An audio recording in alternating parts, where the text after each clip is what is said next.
आज की class start करूं उससे पहले एक बात आपके साथ शेयर करना चाहता हूं। जो भी क्लास रहती है और जो वीडियो रहती है उस वीडियो को ज़्यादा से ज़्यादा आप शेयर ज़रूर करें, जिससे मैं अच्छा कंटेंट आपके लिए लेकर आता रहूं, ठीक है ना।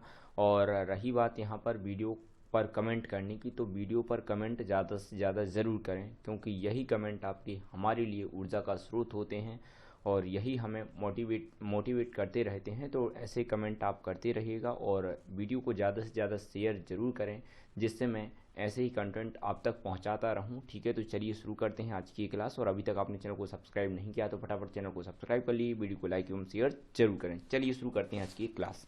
तो कल हमने पढ़ा था यहाँ पर किसके बारे में, कंप्यूटर इंट्रोडक्शन ऑफ कंप्यूटर, मतलब कंप्यूटर का इंट्रोडक्शन हम पढ़ चुके थे। कंप्यूटर का जो इंट्रोडक्शन है वो हमने यहाँ पर देखा था। और क्या देखा था हमने, देख लिया था यहाँ पर क्या देखा था कल। और कल हमने यहाँ पर इनपुट डिवाइस के बारे में भी पढ़ा था। किसके बारे में पढ़ा था? इनपुट डिवाइस के बारे में। इनपुट डिवाइस के बारे में भी हमने पढ़ा था, ठीक है ना। किसके बारे में? इनपुट डिवाइस के बारे में। और यहाँ पर हम सीपीयू के बारे में बात कर चुके थे, एएलयू के बारे में भी हम यहाँ पर बात कर चुके थे, ठीक है। तो इन दोनों की पूरी फुल फॉर्म आपको याद रखना है, ठीक है। फिर इसके बाद हम यहाँ पर सीधा चलते हैं। आज हमें क्या पढ़ना था? Output device. तो चलिए बिना टाइम वेस्ट किए शुरू करते हैं आउटपुट डिवाइस को। तो आउटपुट डिवाइस की अगर हम बात करें तो जैसे हम यहाँ पर कोई भी एक आपका कंप्यूटर है, ठीक है ना। ये आपका एक कंप्यूटर है और इस कंप्यूटर में जैसे हमने यहाँ पर क्या दी? इनपुट दिया, मतलब यहाँ पर हमने डेटा दिया, ठीक है ना। तो इनपुट के थ्रू जो है वो हम डेटा यहाँ पर देते हैं। तो यहाँ पर क्या होती है? उस डेटा की प्रोसेसिंग होती है। क्या होती है? प्रोसेसिंग होती है, ठीक है ना। और प्रोसेसिंग के बाद हमें क्या मिलता है? प्रोसेसिंग के बाद जो हमें परिणाम मिलता है, उसी परिणाम को हम क्या कहते हैं? उसी परिणाम या रिजल्ट को ही हम क्या कहते हैं? आउटपुट कहते हैं, ठीक है ना। क्या कहते हैं? आउटपुट कहते हैं। तो अब वो रिजल्ट जिस पर प्रदर्शित किया जाता है, कोई ना कोई डिवाइस तो होगी जिस पर वो रिजल्ट प्रदर्शित किया जाता है, तो उसी जिस पर मतलब वो आउटपुट प्राप्त किया जाता है, तो उसी डिवाइस को ही हम क्या कहते हैं? आउटपुट डिवाइस कहते हैं। ये चीज़ आपको ध्यान रखनी है, ठीक। अब आउटपुट उपकरण निम्न प्रकार के होते हैं। चलिए देख लेते हैं आउटपुट उपकरण कितने प्रकार के होते हैं। तो अगर हम बात करें यहाँ पर, एक तो मॉनिटर हो गया आपका, कौन सा हो गया? मॉनिटर हो गया। दूसरा अगर हम बात करें प्रिंटर, तो प्रिंटर भी आपका क्या है? एक प्रकार का आउटपुट डिवाइस है। फिर इसके बाद हम बात करें यहाँ पर प्लॉटर हो गया। और क्या हो सकता है? और यहाँ पर एक हो गया आपका आइडियो रिस्पॉन्स यूनिट। कौन सा? आइडियो रिस्पॉन्स यूनिट, ठीक है ना। तो अब इसके बाद हम सीधा चलते हैं, यहाँ पर देखने की कोशिश करते हैं, मॉनिटर को समझने की कोशिश करें। मॉनिटर चूँकि क्या है? एक आउटपुट डिवाइस है, ठीक है ना। तो अगर हम बात करें मॉनिटर की, तो मॉनिटर जो है वो सबसे ज़्यादा काम में आने वाला जो है वो आउटपुट उपकरण है, ठीक है ना। है कि नहीं? बिल्कुल। क्योंकि यह देखने में कैसा होता है इसके अब यहाँ पर हम बात करें मॉनिटर की, तो जो मॉनिटर होता है वो टीवी स्क्रीन जैसा होता है। कैसा होता है? टीवी स्क्रीन जैसा होता है। यूजर द्वारा दिए गए डेटा या प्रोसेसिंग के पश्चात प्राप्त परिणामों को क्या करता है? यह प्रदर्शित करता है, ठीक है ना। तो जो भी यूज़र होता है वो क्या करता है? डेटा देता है, और डेटा देने के बाद डेटा की यहाँ पर प्रोसेसिंग होती है, और प्रोसेसिंग के बाद यहाँ पर क्या होता है? हमें आउटपुट देखने मिलता है, ठीक है ना। क्लियर। फिर इसके बाद हम चलते हैं सीधा कहाँ पर? इसी को देखते हैं। माइक्रो कंप्यूटर्स में मुख्यतः दो प्रकार के मॉनिटर काम में लिए जाते हैं। अब वो बात आती है कौन कौन सी। तो देखो, सबसे पहला तो है यहाँ पर कैथोड रे ट्यूब। नाम सुना होगा आपने, CRT। इसका पूरा नाम याद रखना आप, कौन सा होता है? Cathode ray tube. तो इसका पूरा नाम याद रखना, कैथोड रे ट्यूब, ठीक है ना। फिर इसके बाद हम बात करें एक और मॉनिटर की, तो मॉनिटर का दूसरा जो प्रकार होता है वो होता है लिक्विड क्रिस्टल डिस्प्ले, जिसको हम क्या कहते हैं? LCD कहते हैं। तो LCD का पूरा नाम याद रखना, लिक्विड क्रिस्टल डिस्प्ले मॉनिटर, ठीक है ना। फिर इसके बाद हम सीधा चलते हैं कहाँ पर? प्रिंटर पर। चलिए अब हम देखते हैं अगली आउटपुट डिवाइस के बारे में। तो चलिए देखते हैं प्रिंटर के बारे में अब हम देखते हैं, ठीक है। तो प्रिंटर मतलब कंप्यूटर की प्रोसेसिंग से प्राप्त परिणामों की जो हार्ड कॉपी होती है। अब जैसे मान लीजिए यही एक टाइप है, ठीक है। यहाँ पर ये लिखा हुआ है, प्रिंटर लिखा हुआ है, ये स्क्रीन पर कुछ भी लिखा हुआ है। अब इसकी हमें क्या चाहिए, हार्ड कॉपी चाहिए। क्या चाहिए, हार्ड कॉपी। तो ये अब सॉफ्ट कॉपी तो कहाँ पर है, आपकी स्क्रीन पर है। कहाँ पर है, स्क्रीन पर है। बट इसकी हमें क्या चाहिए, हार्ड कॉपी चाहिए। क्या चाहिए, हार्ड कॉपी। तो वो हार्ड कॉपी कहाँ मिलेगी, उस चीज़ का ध्यान रखना है आपको कि हार्ड कॉपी प्राप्त करने के लिए ही हमें किसका यूज किया जाता है, प्रिंटर का यूज किया जाता है। ठीक है ना। तो अब यहाँ पर हम यहाँ पर अगर देखें, प्रिंटरों को निम्न प्रकार से वर्गीकृत किया जा सकता है। अब क्यों वर्गीकृत किया जा सकता है, वो इसलिए कि अलग अलग प्रिंटर का प्रयोग अलग अलग कार्यों के लिए किया जाता है, इसलिए उनका हमें वर्गीकरण भी देखना पड़ेगा। अब जैसे टेक्स्ट हो गया, तो कुछ प्रिंटर केवल क्या करते हैं, टेक्स्ट ही प्रिंट करते हैं, जबकि कुछ प्रिंटर हैं टेक्स्ट अथवा ग्राफिक्स दोनों प्रिंट कर सकते हैं। ठीक है। तो प्रिंटरों को निम्न प्रकार से वर्गीकृत किया जा सकता है। ठीक है ना, प्रिंटर्स। ठीक है ना, इनका अब हमें वर्गीकरण देखना है। तो यहाँ पर अगर हम बात करें, एक तो हो गया गति के आधार पर, यहाँ इसको देख लेते हैं पहले, तकनीक के आधार पर। किसके आधार पर, तकनीक के आधार पर। ठीक है ना, तकनीक के आधार पर। और यहाँ पर हम देखें किसके आधार पर, गति के आधार पर। गति के आधार पर। तो यहाँ पर तकनीक के आधार की अगर हम बात करें, तो तकनीक के आधार में यहाँ पर जैसे कि तकनीक के आधार पर अगर हम बात करें, यहाँ पर तकनीक के आधार में अगर हम देखें यहाँ पर, तो एक होता है आपका इम्पैक्ट प्रिंटर। कौन सा, इम्पैक्ट प्रिंटर। और दूसरा होता है आपका कौन सा, non impact printer. Non impact printer, non impact printer. ये कौन सा था, इम्पैक्ट प्रिंटर। ठीक है ना, इम्पैक्ट प्रिंटर। ठीक है ना। अब ये एक इसके आधार पर देखिए, ये हमने देखी तकनीक के आधार पर। ठीक है ना। अब हम यहाँ पर बात करते हैं किसके आधार पर, गति के आधार पर।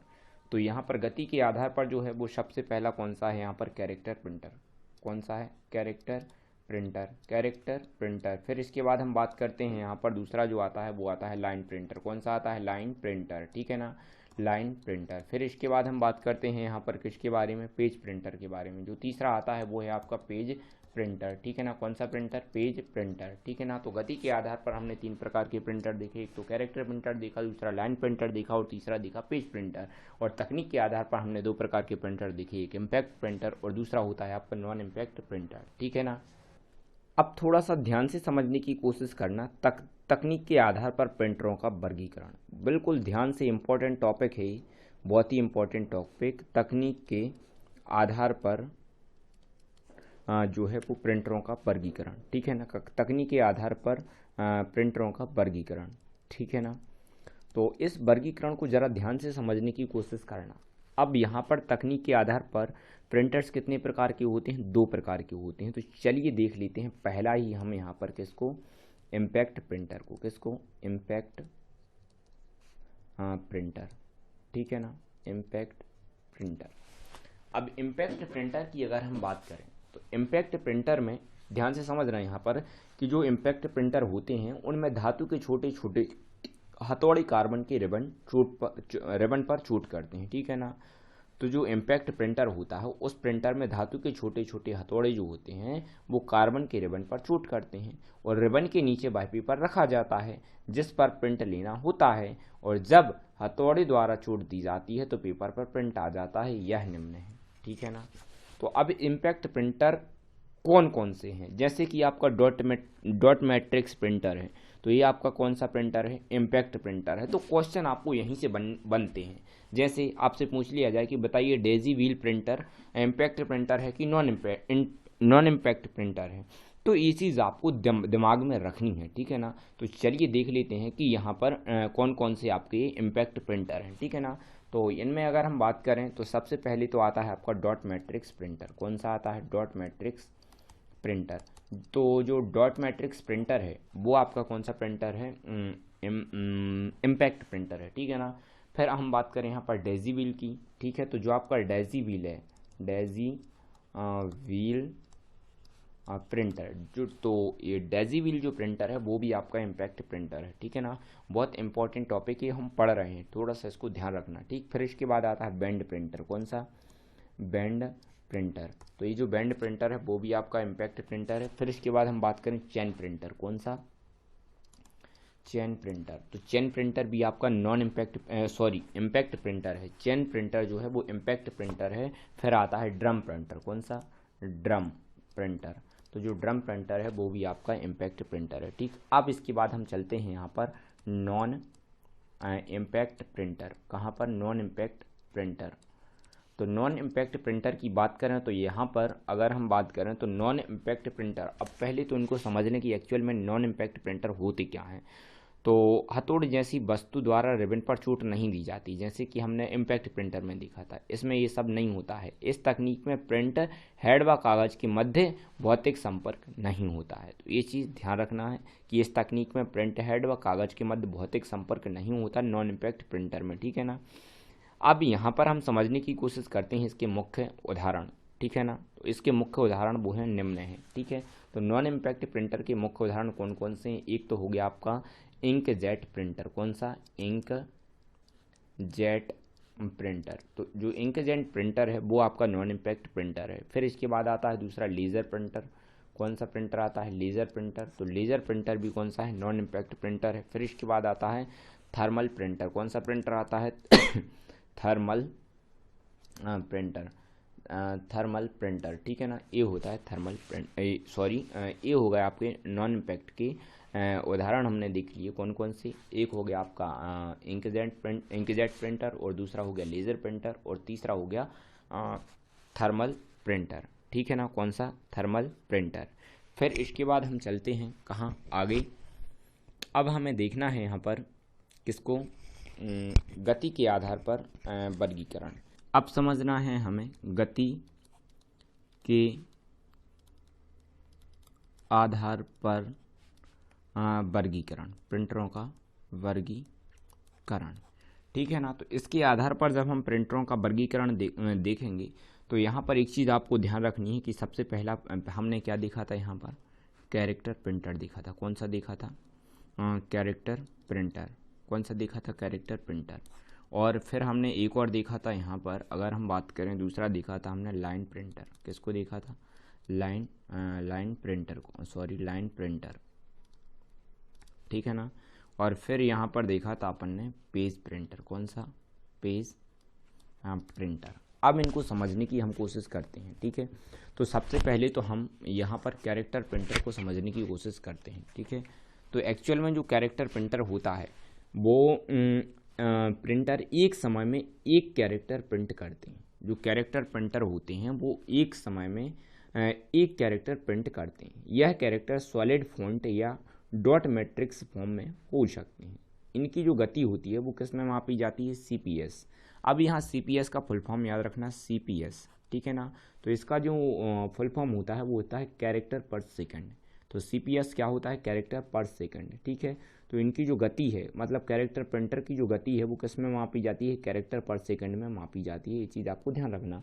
अब कैरेक्टर प्रिंटर कौन से होते हैं, एक तो आपका डॉट मैट्रिक्स हो गया, कौन सा, डॉट मैट्रिक्स हो गया, और दूसरा आपका हो गया डेजीबील हो गया, और तीसरा हो गया आपका इंकजेट प्रिंटर। कौन सा प्रिंटर हो गया, इंकजेट प्रिंटर।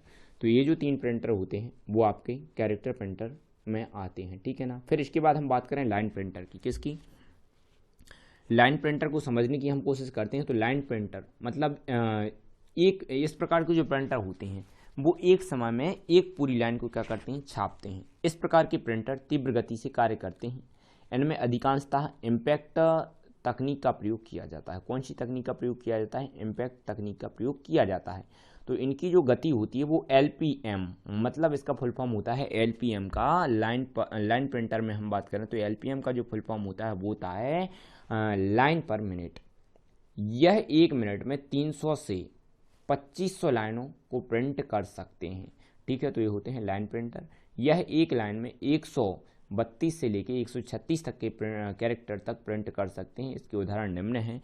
तो यहाँ पर अगर हम बात करें इनके उदाहरणों की तो एक हो गया आपका वेंड प्रिंटर हो गया। फिर इसके बाद बात करें यहाँ पर चेन प्रिंटर हो गया। फिर इसके बाद हम बात करें यहाँ पर ड्रम प्रिंटर हो गया, ठीक है ना। तो ये सारी चीज़ें ये जो प्रिंटर हैं वो लाइन प्रिंटर के उदाहरण हो गए, ठीक है ना। फिर इसके बाद हम बात करें यहाँ पर आगे चलते हैं पेज प्रिंटर की। ठीक है, जल्दी से फटाफट पेज प्रिंटर को और समझने की कोशिश करें। तो पेज प्रिंटर की अगर हम बात करें तो इस प्रकार के प्रिंटर तीव्र गति वाले नॉन इम्पैक्ट प्रिंटर होते हैं जो कि 1 मिनट में 20,000 लाइनें प्रिंट कर सकते हैं। इसका उदाहरण इलेक्ट्रॉनिक जेरोक्स मशीन है। इसमें इलेक्ट्रोग्राफिक्स तकनीक का प्रयोग किया जाता है। तो यहाँ पर हमने मशीन कौन सी देखी, अब भी किसके बारे में सुना, जेरोक्स के बारे में। ठीक है, तो वो समझ गए कि यहाँ पर जो है वो इस प्रकार के प्रिंटर होते हैं, वो कैसे होते हैं, नॉन इम्पैक्ट प्रिंटर होते हैं जो कि 1 मिनट में 20,000 लाइनें प्रिंट कर सकते हैं। ठीक है ना। फिर इसके बाद अब इस प्रकार के जो प्रिंटर होते हैं वो महंगे होते हैं, इनकी प्रिंटिंग उच्च कोटि की होती है। ठीक है, जैसे कि लेज़र प्रिंटर। तो इसका इसका उदाहरण अगर हम देखें तो इसका उदाहरण है लेज़र प्रिंटर। ठीक है ना। इसके बाद अब हमें यहाँ पर समझना था एक और आपकी जो यहाँ पर अब किसके बारे में, अब हमें समझना है प्लॉटर के बारे में। ठीक है ना। तो जल्दी से फटाफट प्लॉटर को और समझने की कोशिश हम करते हैं। प्लॉटर, तो प्लॉटर की अगर हम बात करें तो प्लॉटर का प्रयोग अच्छी गुणवत्ता की प्रिंटिंग के लिए किया जाता है। इसका प्रयोग बड़े चित्रों में, इमारतों के नक्शे, कॉलोनी मैप, मास्टर प्लान आदि के लिए किया जाता है। ठीक है ना। तो 2 प्रकार के होते हैं, एक होता है फ्लैट बेड प्लॉटर और दूसरा होता है ड्रम प्लॉटर। ठीक है, तो यहाँ पर जो फ्लैट बेड और दूसरा याद रखना आप ड्रम प्लॉटर। ठीक है ना। फिर इसके बाद हम सीधा चलते हैं कहाँ पर, ऑडियो रिस्पॉन्स यूनिट पर। ऑडियो रिस्पॉन्स यूनिट, अब यहाँ पर एक और हमें वो आउटपुट डिवाइस के बारे में समझना था। Audio response unit, audio response unit, audio response unit के बारे में समझना था। तो यहाँ पर जो है वो यह एक ऐसी डिवाइस होती है जो फ़ोन द्वारा प्राप्त सूचनाओं या सवालों का जवाब मानवीय बोलचाल की तरह देती है। ठीक है, जवाब देने का आधार पहले से कंप्यूटर में संग्रहित मानवीय आवाज़ या कंप्यूटर आवाज़ होती है। यह IVR interactive voice response unit के नाम से भी जानी जाती है। ठीक है ना। तो ये हो गई आपकी आउटपुट डिवाइस। इसके बाद कल हम अगली क्लास में देखेंगे स्टोरेज डिवाइस को। ठीक है, पूरा स्टोरेज डिवाइस का टॉपिक वो हम कवर करने की कोशिश करेंगे। ठीक है ना। और फिर इसके बाद हम देखेंगे कंप्यूटर सॉफ्टवेयर के बारे में। ठीक है ना। तो मिलते हैं अगली क्लास में, लेकिन वीडियो को ज़्यादा से ज़्यादा शेयर ज़रूर करें और कमेंट ज़रूर करें, जो कि कमेंट ही हमें एक ऊर्जा का स्रोत होते हैं, जो कि अच्छे क्लासेस हम आपके लिए लेकर आते रहें। ठीक है ना। तो चलिए मिलते हैं अगली क्लास में।